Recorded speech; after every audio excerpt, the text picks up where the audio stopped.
Lilia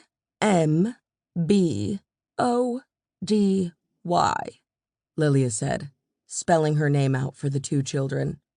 Patience was not her virtue, but if she had enough to live for 81 years, there was no reason she could not spare some for the third graders. Or were they in second grade? It didn't matter. She would long be dead before they would grow up into something remotely interesting. Though, even that meager prospect was not guaranteed. Lilia was the oldest among 6 siblings, and she had raised 5 children, who had given her 17 grandchildren. So she knew what would happen to the young. Yes, they start out warm and pure like a bucket of fresh milk.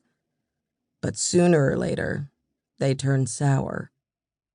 Lilia had many verdicts to deliver when it came to children. One of the most dire she had given to Iola, her great-granddaughter. If Iola were someone else's blood, Lilia wouldn't have minced words. Born to lose. That was what the girl was.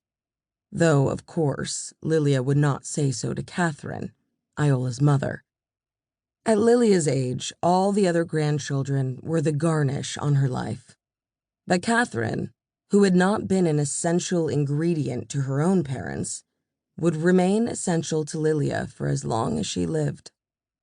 The week before, when Catherine had come to visit, she had gone on about Iola for so long that Lilia had no time to ask Catherine about her own marriage, which was seemingly heading into dangerous waters. Having predicted such a course, Lilia considered it her due to be kept informed of every deterioration. The Titanic would have been a dreary story if all we were allowed to know were its departure from the harbor, like a virgin, and its burial at sea, in its bridal gown. And poor Iola. Chances are, she would turn out not to be enough of a ship to be wrecked by life.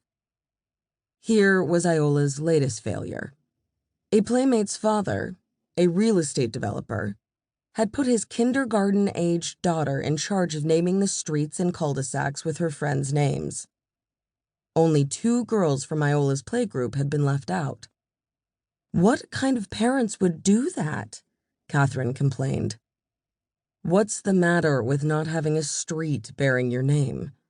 Lilia tried not to point out that, had Iola's name been chosen, Catherine would have thought the idea ingenious.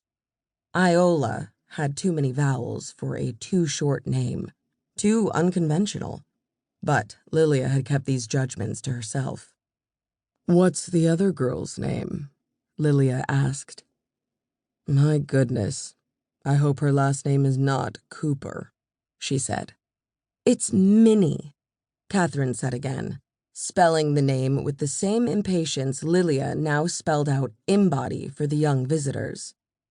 "Make sure it starts with an I," she told them.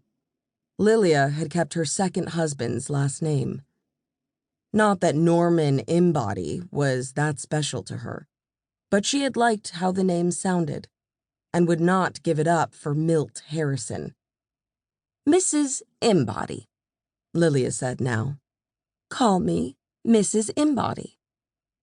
Gilbert Murray would have comforted Catherine, saying that Iola was too precious a name to share with a street. Norman Embody would have matched Catherine's dolefulness and lamented, most unhelpfully, that the world is not a fair place.